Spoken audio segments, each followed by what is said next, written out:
All right. Good evening, everyone. We'll give you all a moment to come online and join us here as we get started. Wanted to start the evening by saying welcome and thank you all. My name is Eric Smith. I'm the president of the Habitat for Humanity Young Professionals in the greater Cincinnati area. And I'll be host and MC for the evening. We wanted to get started just with a very brief background of our plan for the program tonight and a little bit of a summary of what we hope to cover. So Young Professionals here in Cincinnati are a volunteer-only organization, and that has made us very familiar with the volunteering, the home building side of things, but many of us are not as familiar with some of the why and the how behind the housing situation here in Cincinnati. And with the recent social unrest, the momentum behind the Black Lives Matter movement, the continued focus on how we can make some changes in these disadvantaged communities, found ourselves wanting to know a little bit more about the how, specifically how those discrepancies came to be and how we could get involved in making a change. So to that end, we wanted to spend a few minutes at the start tonight walking through some information that we found in our research, and then tossing it off to a great panel discussion, and then ending with a few minutes about Habitat and how Habitat is involved specifically in providing affordable housing for everyone in the greater Cincinnati area. So with that, I will hand it over to Nick Snow, one of our leadership team members, to walk us through some of the research that we did. Thanks, Eric. I'm Nick Snow, data analyst and part of the Habitat Young Professionals group, and I'll be sharing some of the analysis that we did researching housing in the Cincinnati area. More than a third of Hamilton County residents live in the city of Cincinnati, which is home to more Fortune 500 companies than any other city in the country. But for too long, not all residents have shared in the prosperity. Communities of color in Hamilton County are growing and buffering overall population loss. But if new investments do not address persistent racial and economic inequities, the county's long-term economic future is at risk. We wanted to share some data we found that captures the magnitude of the problem, specifically within access to affordable housing that we see in our Cincinnati community today. These graphs here show the different neighborhoods in Cincinnati and the percent of households below the poverty line in each neighborhood. Green is less than 25%, yellow is between 25 and 50%, red is between 50 and 70%, and that dark red is greater than 70% of households below the poverty line in those neighborhoods. So we can see that for many neighborhoods across the city, that the number of African American families below the poverty line is greater than the percentage of white families. In some neighborhoods like Winton Hills and over the line, the discrepancy is especially great. So this is something that affects many different neighborhoods across the city.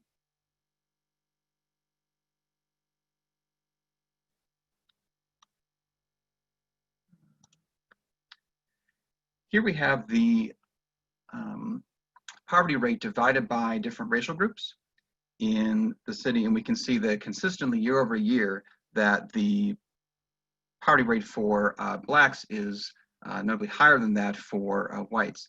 And we can also see that comparing the poverty rate to Cincinnati, that across both main racial groups, that the poverty rate is higher than the average poverty rate across the entire US. So this is an issue that definitely is taking place in the city.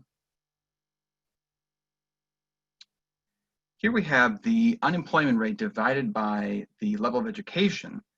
And we can see that for all different levels of education, that the unemployment rate is higher for blacks than for whites. So it affects all different education levels, but it is more pronounced for the lower levels of education, that the gap is wider for those individuals.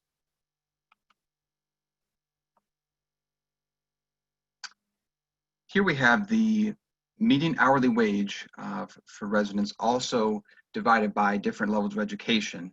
And once again, we can see that across the board, that the wage gap is noticeable and the wages are lower for Black residents than for whites and Asian Americans.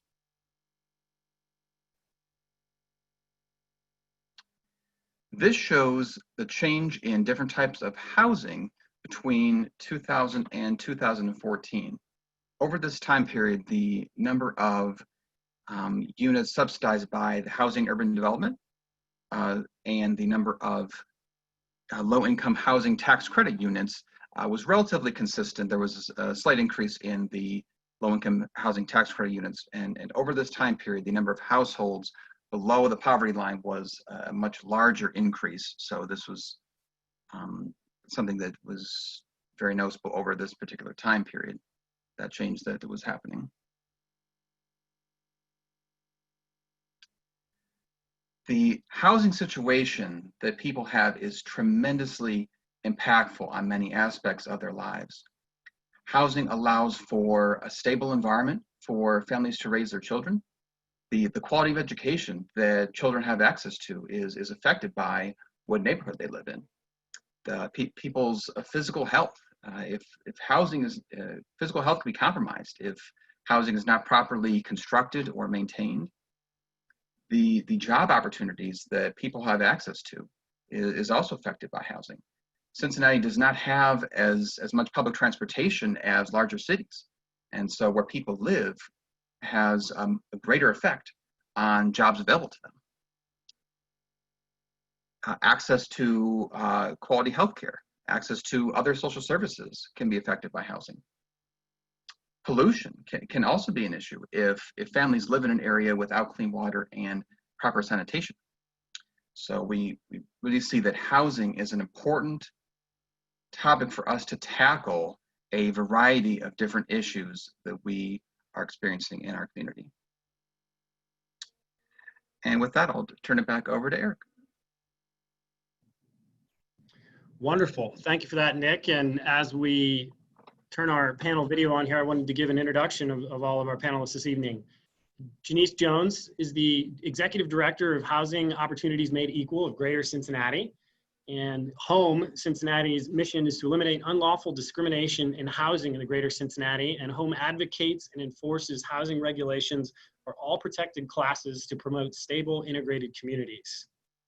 Dr. Christopher Auffrey is Professor of Planning and Bachelor of Urban Planning Program Coordinator for the University of Cincinnati College of Dept. In addition, he has a background in teaching planning history, planning theory, ethics, and healthy urban planning throughout the city of Cincinnati, primarily focused on on-premise highway signage and the use of objective approaches in the design of sign regulations. And Beth Benson is the Vice President of Development and Communications at Habitat for Humanity of Greater Cincinnati.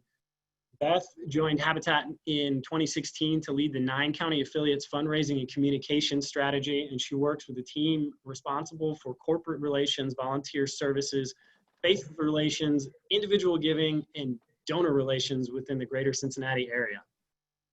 So thank you all for joining us, and we are excited to have a good conversation here this evening.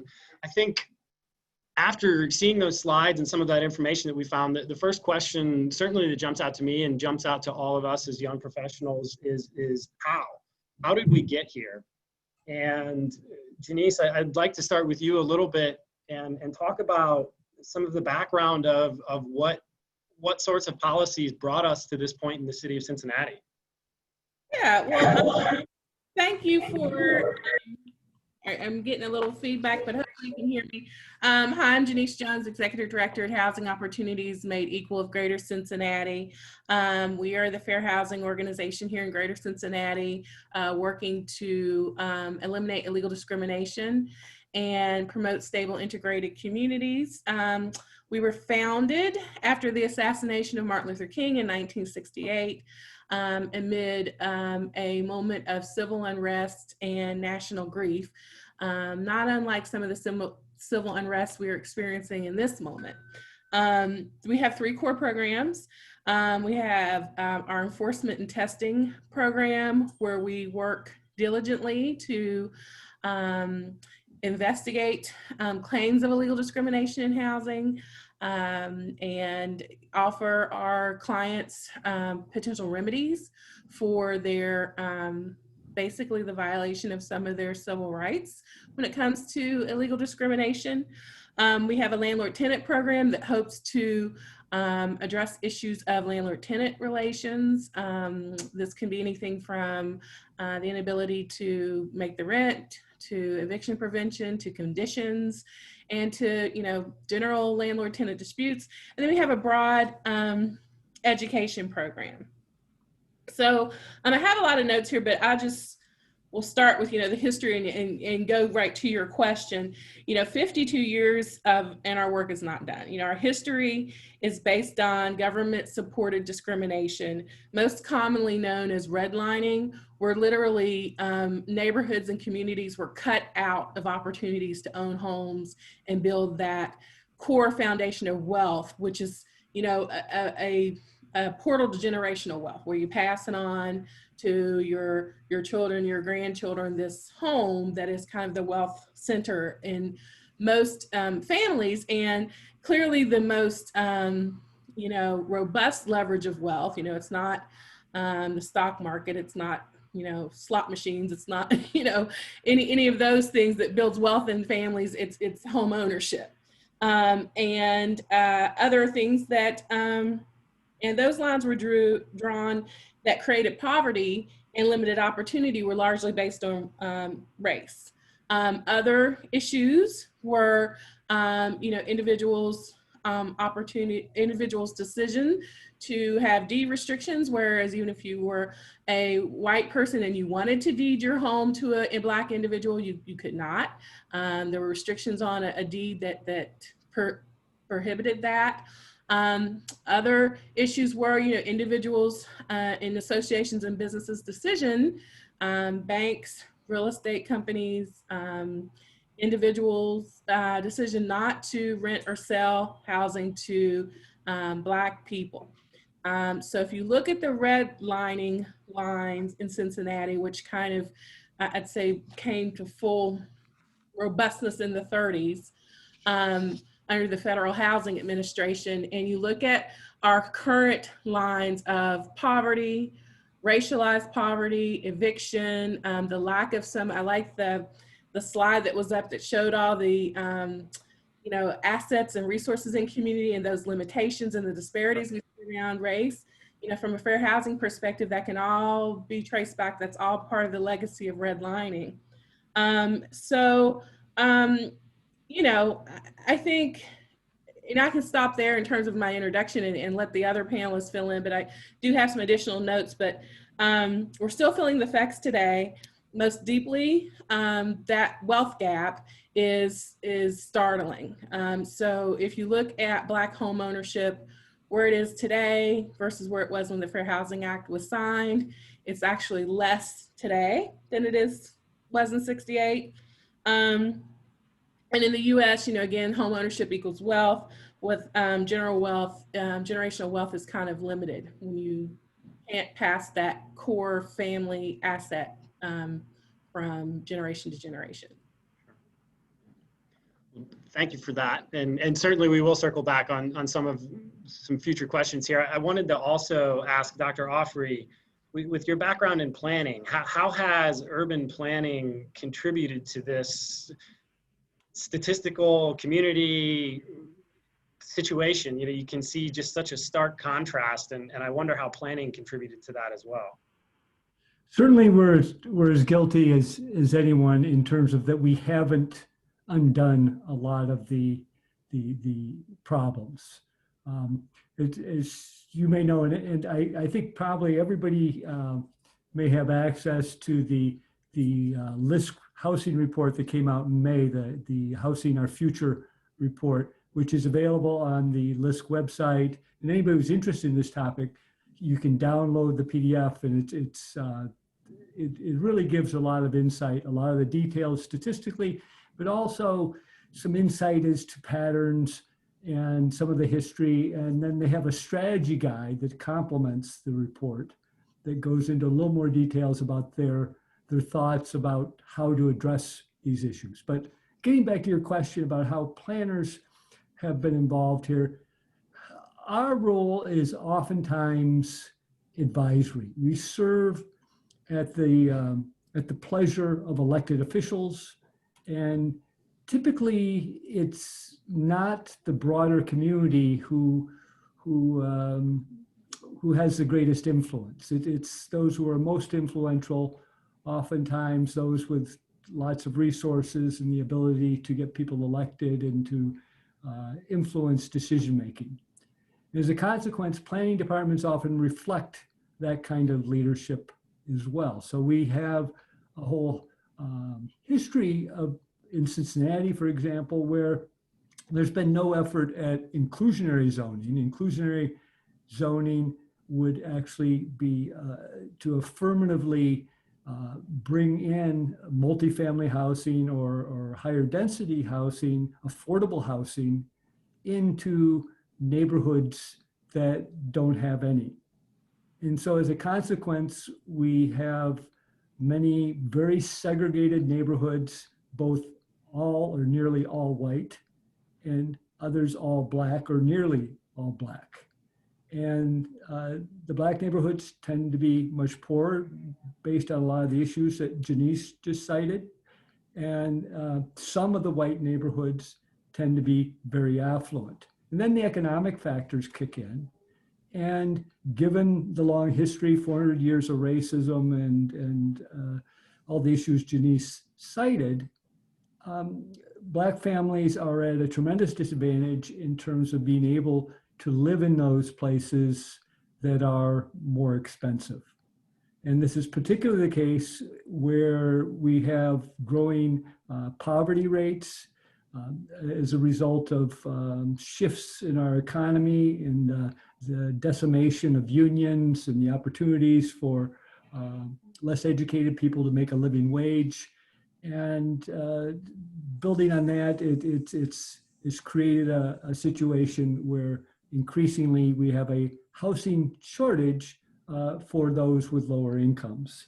I would add to that, it's interesting if you look at Hamilton County, because you say, well, you know, the population of Hamilton County has actually decreased since about 1990. And the population of the city of Cincinnati has decreased since 1950. If we have fewer people, why don't we have all sorts of extra houses lying around waiting to be inhabited? But the reality is we have more households now than we had in 1990. So we have much smaller households. We have more 1-2 people person households, whereas your parents or grandparents probably grew up in households with 5, 6, 7 kids or more. And so those kinds of changes have led to sort of structural changes in our housing, our system of housing. But getting back to the original question, planners haven't been very effective in adjusting our land use patterns, our zoning, to be able to address those issues. Okay. Yeah, thank you. And you brought up a couple of good questions, so I'm going to try to balance out my questions. But one of the things that jumped to mind, that's a question that I've always had, and Jeneice, this may be back in your wheelhouse, but one of the things that I always hear when I try to have this conversation with people who maybe aren't as familiar with the housing situation in Cincinnati or in general is, well, those policies were ended years ago, decades ago, even in some cases. How are they still having an impact today? Why does that matter? And Jeneice, if you can, talk a little bit about how policies that may have ended in the 70s are still having such a profound impact on communities today. Oh. Muted. Jeneice, 1 minute. I think there you are. I am there. Sorry. Yeah, I think so when we say ended, it may have ended, but there was, and there still needs to be affirmatively furthering fair housing to actually end and unwind the impacts of those, racially based decisions that led to what we're seeing in terms of, historical patterns of segregation and deep, racialized poverty in certain neighborhoods and communities. So, I think it's the affirmatively furthering fair housing part of the Fair Housing Act where we've really struggled, because as Dr. Auffrey talked about, there's I think 73% of Hamilton County is R1 zoning. So that limits the ability to put in, the type of multifamily housing that people can afford. And some of us may have noticed that this has come to the attention of some of our, our highest elected officials in terms of what's in the suburbs and what, who's in the suburbs and why. And that affirmatively furthering fair housing rule from 2016 really gave communities, in our opinion as fair housing folks, really gave communities a great blueprint to use to try to do some of that unwinding and deconstructing of those racialized patterns, that was essentially canceled. So we still have a lot of work to do, because we still see those patterns in those neighborhoods, in those communities, and a lot of it has to do with exclusionary zoning on any number of senses. So that's not only just, race-based, but that goes to people with disabilities, families with children, low-income folks. I mean, it really cuts out folks from communities where there could be true integration and inclusion and affordability, to go back to the affordability question. And so, what we see on the affordability side of things, fair housing is a matter of right, it's in the Fair Housing Act.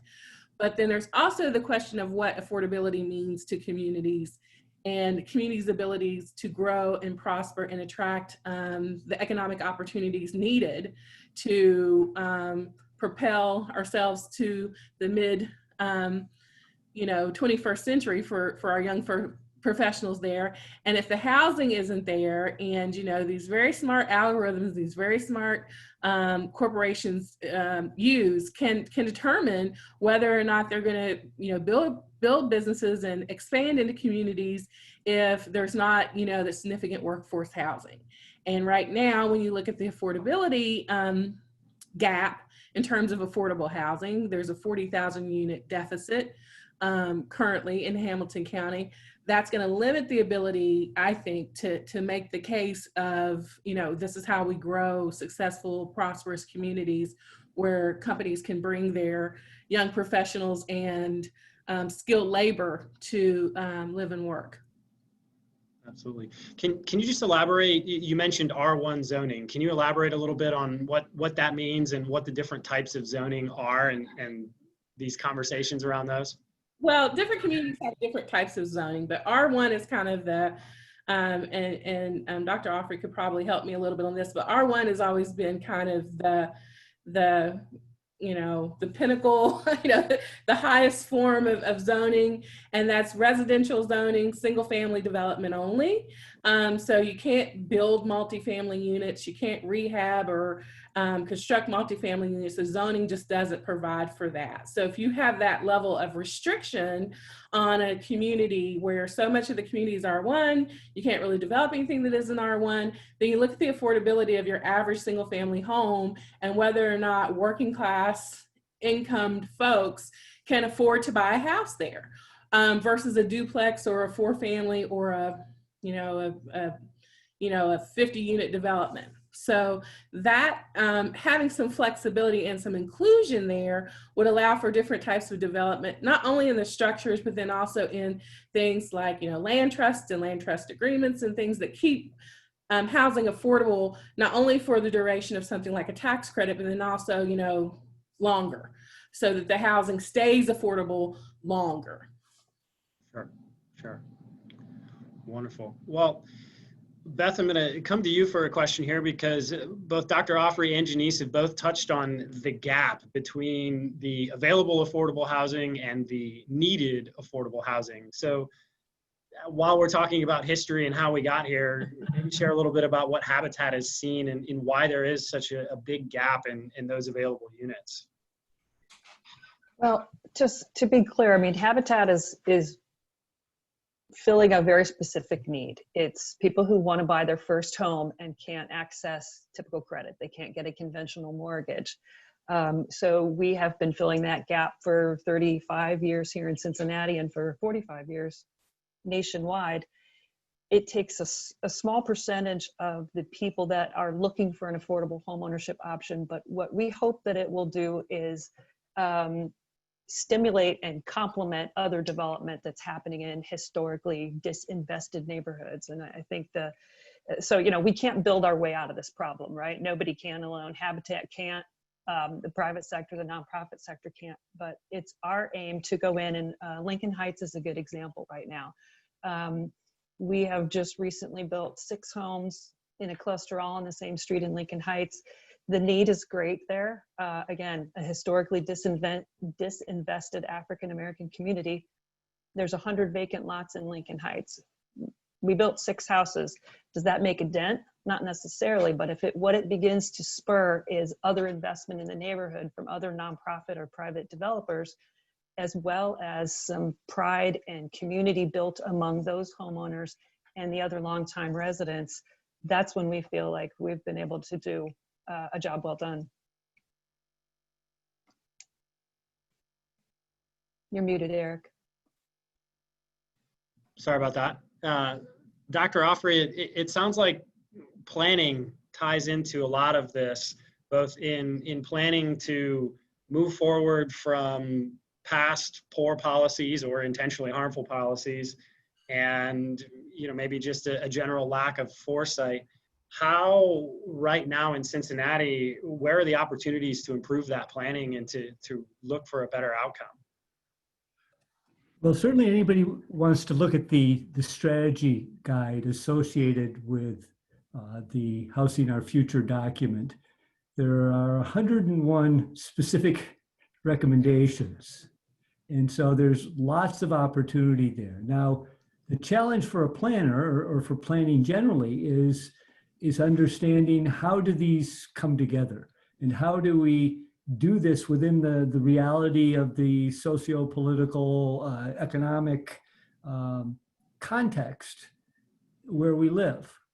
And it's one thing to have a wild dream, a wild vision about what we would all like to have, an ideal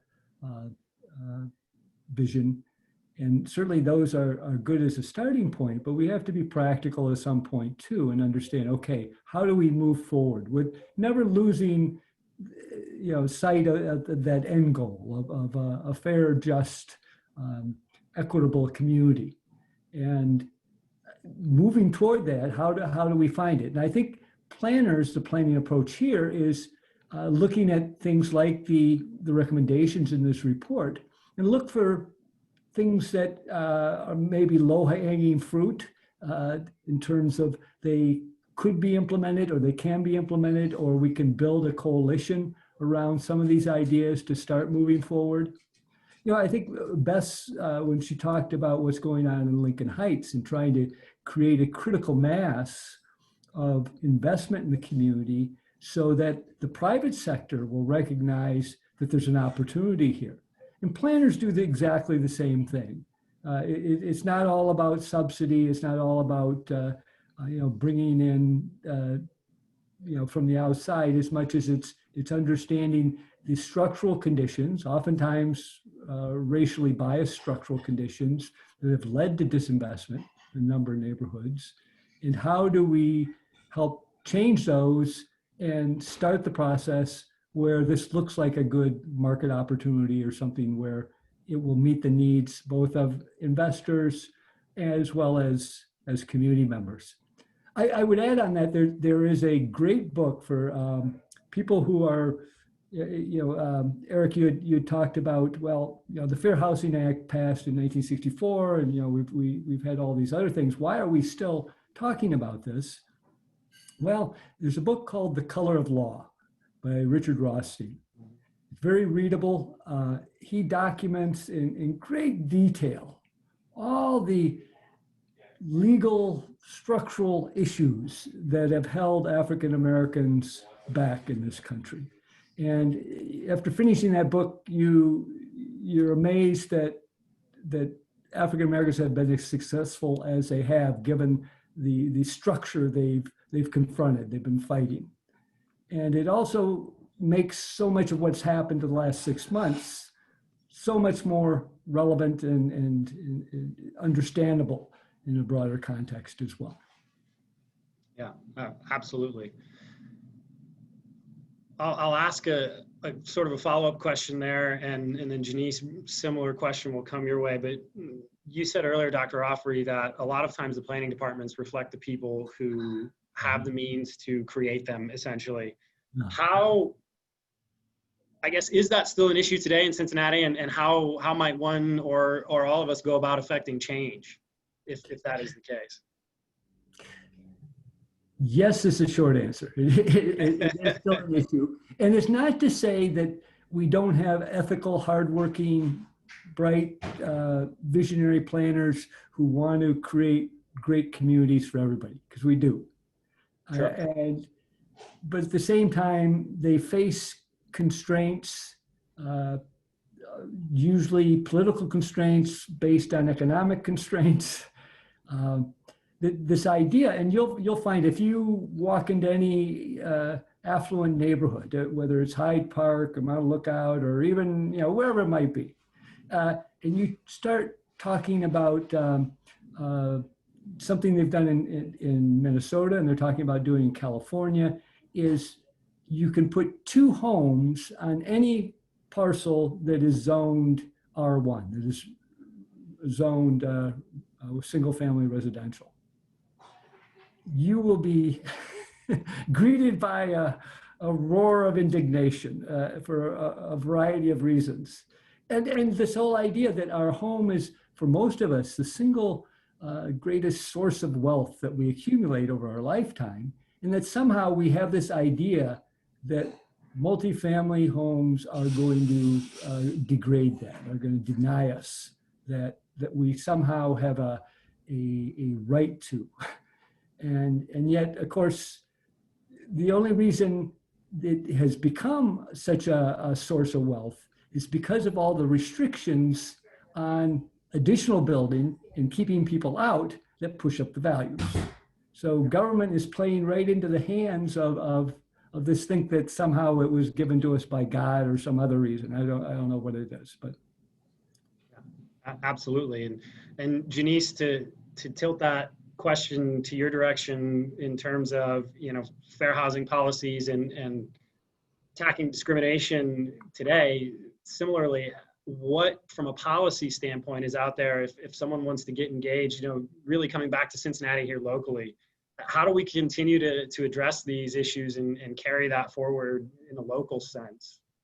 Yeah, I think what Dr. Auffrey mentioned is very important in terms of the Housing Our Future strategy that just was released in the last couple months, that goes through a number of different strategies and tactics that can be used to make communities more inclusive.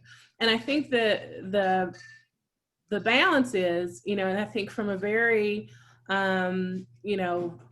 economic development, economic growth outlook is that, can communities afford a dwindling tax base when they're not inclusive? So if you're using income to fund your jurisdictions, as neighborhoods can stay restrictive and exclusive and, not inclusionary, and those communities continue to age, how do you build in the next generation of income that's needed to keep communities thriving and growing? So if you think about your job, if you think about, is my plant gonna, or is my job gonna pull up stakes and move somewhere else? Where is the tension that needs to come to say, okay, we want to invest in this community, we want to keep this community thriving. Here are some metrics enabled to do that. And again, if we're looking at the 2050 model, it says, especially when you look at the growing majority in terms of who's on the margins and as those margins continue to narrow. So I think a very strong tactic is, I think at the very start of the call, there was a discussion or a mention of the Fortune 500 and the Fortune 1000 companies in this community. And it's, are our governments and our policy reflecting the need to keep those, job aces here if they're not creating affordable housing that's going to draw in the best talent as they're young in their careers. So as, you know, communities continue to age. So, you know, I think that's a factor of, you know, along, you know, like a moonshot strategy maybe. But I think it definitely needs to be some consideration around, you know, what's aspirational. I mean, you know, we as fair housing folks and civil rights folks, you know, we came to the party aspirationally thinking, you know, in terms of, you know, there were times in, you know, in our history, you know, when there were sundown towns and, you know, all, you know, Jim Crow laws and all the way back to 1619.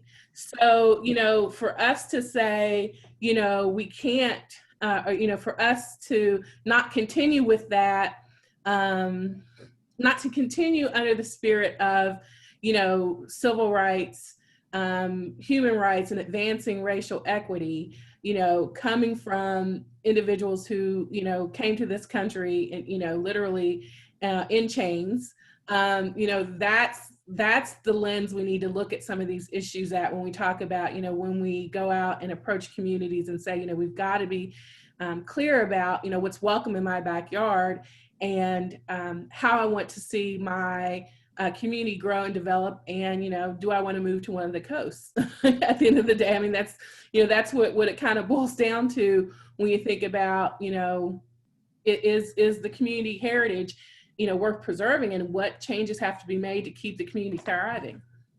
Sure. So it sounds like, if I'm hearing that correctly, it's, at least from an individual standpoint, being open to having those conversations around what zoning actually has an impact on, not just in the yard next door, but also in the future, how that's going to make Cincinnati as a community continue to be appealing for those companies and that potential economic growth, because not only is it a supply issue, but it's a competitiveness issue. And as individuals, we need to be open to the conversation about how we might participate in shifting those thoughts and opinions of what might happen in our neighborhood. So Beth, you mentioned earlier the economic viability method, and Jeneice kind of just touched on that, and Dr. Auffrey as well. What are you seeing barriers to that opinion when you guys are going into a neighborhood and creating this little economy and saying, hey, we're creating something here, someone come along with us? What if any barriers are you guys running into from an outside standpoint of receiving that positive momentum? Well, there are a couple. Maybe historic misunderstanding of what habitat is, or what kind of families buy habitat homes. The homes we build are beautiful, and they're affordable, and we have several different models that we've worked really hard to be able to build solidly and affordably and energy efficiently. But if the zoning in a community says, yeah, but you have to have a basement, or you have to have a garage, or it has to have a brick front, sometimes that can add to the cost of it. I mean, we understand why people have zoning, that they want their community to look nicer, but that can be a barrier. But just land, period. I hate to name neighborhoods too much, but there are neighborhoods where we've been building for decades, and they're developing so quickly at market rates that we can no longer get land, which our preferred price for that is free, or even low cost, as well as the long-term development in those neighborhoods that drives up property rates means we could sell that home to a low-income home buyer affordably, but we want them to be able to afford it over the life of the mortgage. So the mortgage payment will stay the same, but if the property taxes make it unaffordable, we can't in good conscience keep building in areas like that. So those are some of the problems that we see, is looking at, you know, you get a 25 or 30-year mortgage like everybody does, and we have to look at what's that going to look like for that family over time, not just could we get a house built on, you know, plot A of land. Sure. And I think this is maybe an open question, or I'll allow each of you to maybe address it if you choose. But, you know, this was partially a question that was written in by a lot of our registrants, but, you know, how do we do that as citizens? How do we help integrate these neighborhoods and allow them to be, you know, more effectively planned and used so that our entire community is uplifted, our entire community benefits? And, you know, maybe if we're found in a conversation with a disagreeable neighbor, perhaps, how do we have a conversation with that person to, you know, politely encourage them to see the need for this in our community? Well, it may not be polite for one. May need to be very direct. And it, you know, it's a matter of being what, you know, what's welcome in my backyard. So you've heard of not in my backyard. You know, if around fair housing, we say welcome in my backyard. What type of communities do I want myself to live in? What type of communities do I want my children to live in? As we have more multiracial families, I think it's really important for, you know, multiracial families to be around, you know, in diverse neighborhoods and communities and see children that are like them. I mean, that's one thing in terms of, do I want my family and my children to be prepared for, you know, what the communities or what the local market, regional market, national market, global market is going to look like in 2050? Or do I want, you know, my, you know, worldview and the way that my neighborhood is situated to be looking back? So I think that's kind of thing in terms of competitiveness and how ready the next generation is to function in the mid 21st century. And I think it is a matter of, you know, what inclusion looks like, what that means, and thinking of creative, you know, models and being open to that. Action steps, you know, basically, if there's a community council that's meeting regularly, you know, take up the opportunity to meet with them, you know, attend those meetings, hear what's going on. If there's community benefits agreements coming into your neighborhood, what do they say? You know, were they written in a way that's inclusive or equitable, or, you know, is everyone getting a share of some pie, except for, you know, the values around equity and inclusion that makes sense to you and your family, your friends, and your neighborhood. So community councils is one, you know, way I think for folks to be very inclusive. Also knowing about what's happening with schools, what's happening to the schools in your neighborhood, how involved you are in the training and education and curriculum in the schools. Are you know, the schools being very intentional about learning and teaching inclusion, and making sure that, you know, we as individuals and our friends in our group are, you know, reaching outside of our comfort zone to live in communities where you may be a minority, and being comfortable with that. So I think that all of those things are things people can look at and consider, you know, in terms of whether or not, you know, I'm being very outward and vocal about my desire for the community I live in to be inclusion, and that's a value that's important to me.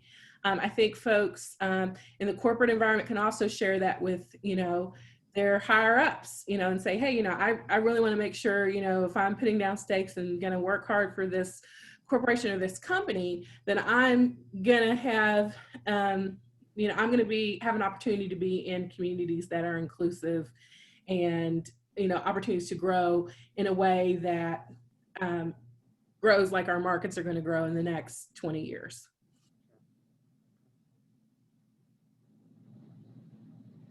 Let me just jump in on that as well. I would emphasize that while we put a lot of emphasis on zoning, you know, zoning is this legal term for controlling the use of land in a particular zone, and we prescribe what each parcel can be used for. It's interesting, Ohio has some very weak planning laws compared to most states. The zoning ordinances, the zoning that's in place is supposed to be based on a comprehensive plan, what they call a comprehensive plan. The state legislature has refused to define comprehensive plan. And so there is zoning that doesn't relate to any of the surrounding communities, or it's very insular in many respects. But apart from that, rather than trying to take on the state legislature right now, I think there are some opportunities to use other tools to create incentives, both for developers and potentially even communities, to look at multifamily and inclusionary zoning, embracing affordable housing. A number of years ago, everybody probably knows Mitt Romney, who ran for president against Barack Obama.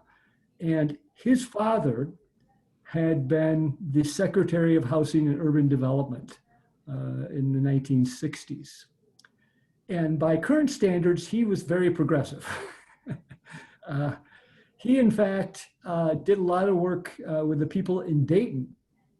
And the Dayton metropolitan area designed what they called a fair share affordable housing agreement, where all the communities, rather than concentrate poverty, concentrate the lowest income housing in a few neighborhoods, in a few places, they said, well, let's give the kids that live in these different places opportunities to live around the whole metropolitan area.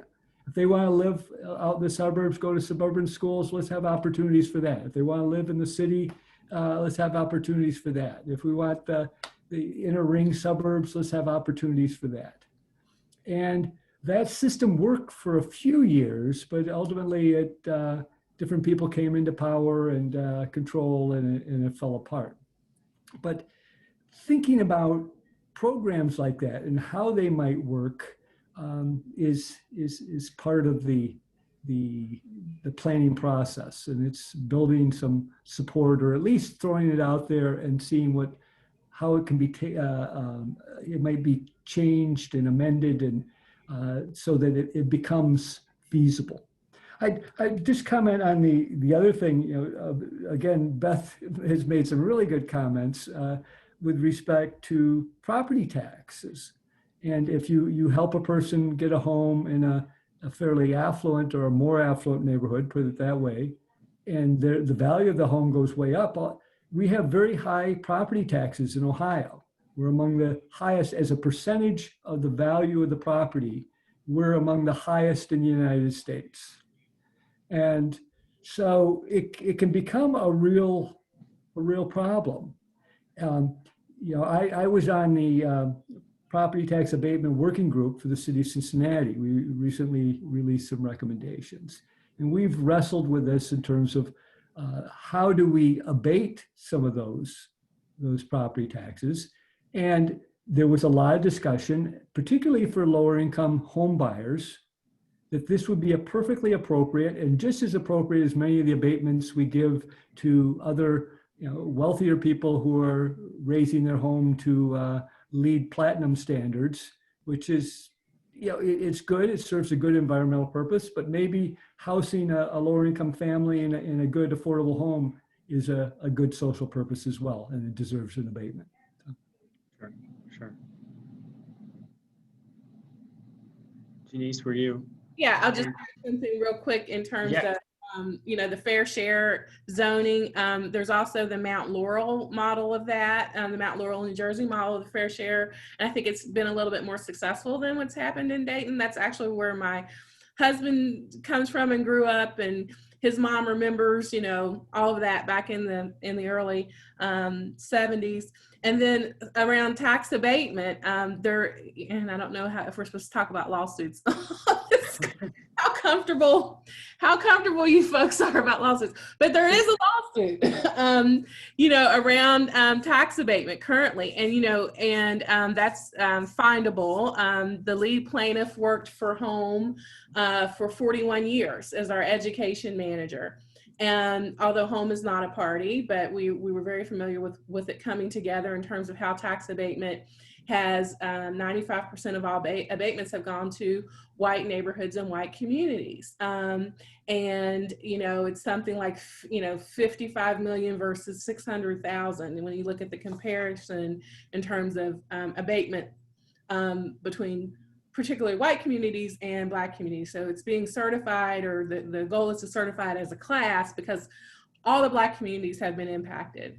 So I would say, you know, there's the individual response, there's, you know, the legislative, you know, response in terms of, you know, electing the right officials, holding community council and city council and folks accountable to the value of affordable housing. But then, you know, there's also kind of a judicial response as well. And I think if we're looking at broad tactics to achieve what we want, you know, all of those things are kind of in the mix in terms of, you know, whether or not there'll be what's going to be most effective to kind of get the outcomes that we want.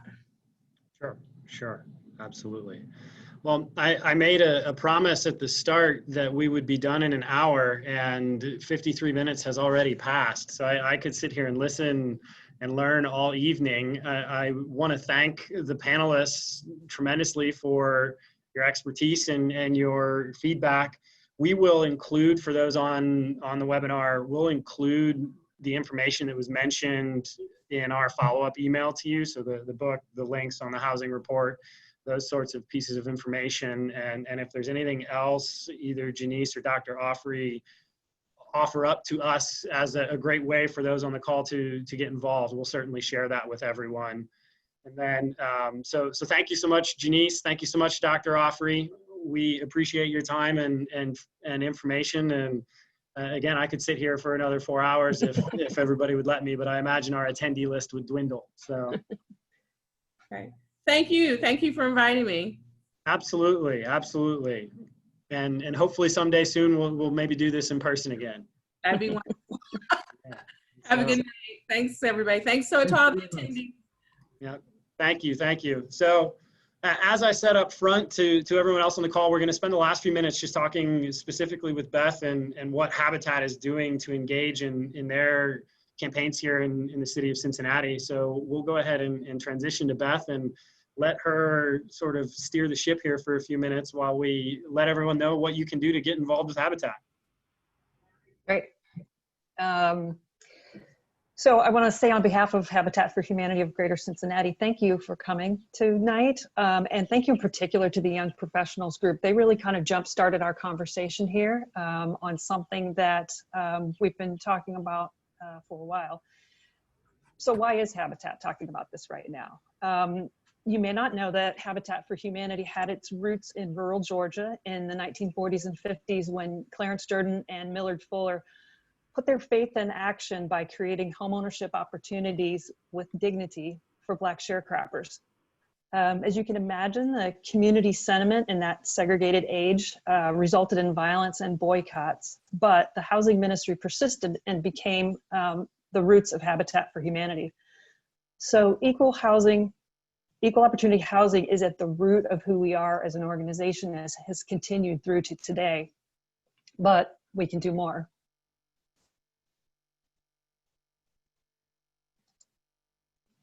Trying to forward slides, Dan. There we go. Advancing racial equity is a key driver of a 5-year national advocacy campaign called Cost of Home. I'm going to give you a very quick overview of the campaign's goals and how you can get involved, because there are some ways that you can take action. The fact that you're here tonight tells me that you agree that everyone deserves to build a strong, healthy future for themselves and their families, no matter where they live or how much money they earn. So this campaign aims to raise awareness of the disproportionate cost of home and inspire people across the country to take action. So there's a stat that I want you to remember that we hope will come up in a minute, and that is 1 in 6. The cost to rent or own is skyrocketing, but wages generally aren't keeping pace. The stability of home remains out of reach for far too many people. And unfortunately, the COVID-19 pandemic has thrown this in even more stark relief. So 1 in 6 families have to make impossible choices: safe homes, nutritious food, healthcare, transportation, good schools. 1 in 6 families lack the personal and economic stability that safe, decent, affordable housing brings. Habitat for Humanity believes this situation is unacceptable. But As I mentioned before, we can't meet the need just through building alone. We can't reach our vision of a world where everyone has a decent place to live without addressing the underlying policies and systems that hinder inequitable access to housing. And of course, you've heard quite a lot about those tonight.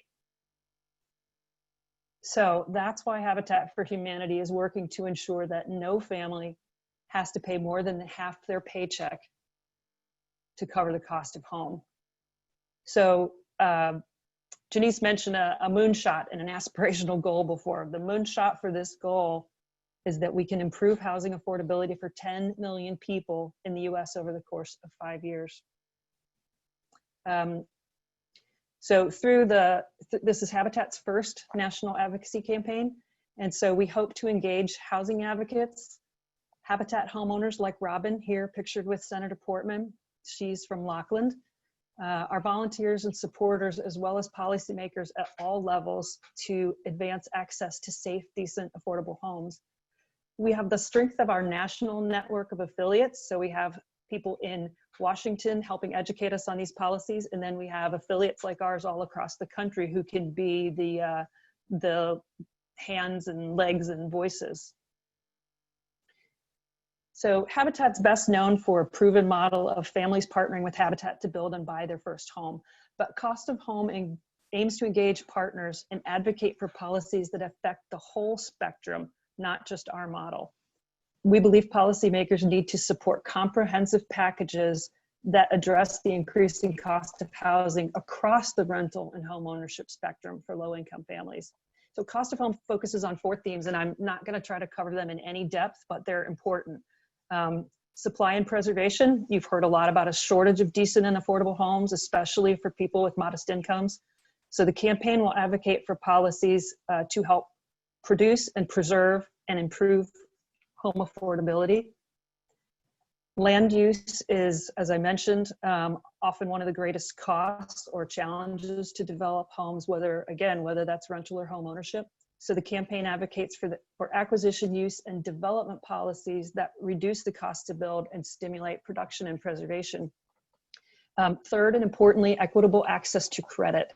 You heard me say that we work with families who can't get a conventional mortgage, and unfortunately, low-income families often have access only to predatory credit or no credit at all. So this policy area is about increasing access to credit for underserved populations. And then finally, access to communities of opportunity. You saw Nick's slide in the beginning about the impacts of housing equality, so I'm not going to spend a lot more time on that, but communities are more than just structure. Home is more than just a building.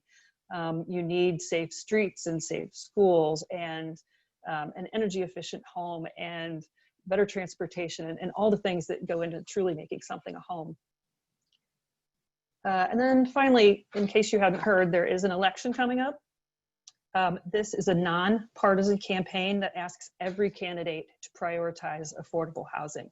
So one of the things that you can do is ask candidates where they stand on these policies and use your vote as your voice this year. And finally, what you can do, we're asking you to use your voice to amplify this message.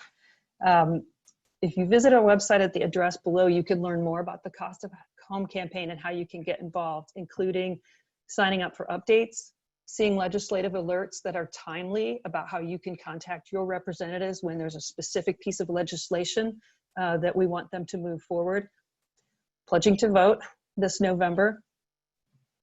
You can check out advocacy activities coming up for World Habitat Day and Rock the Block in October.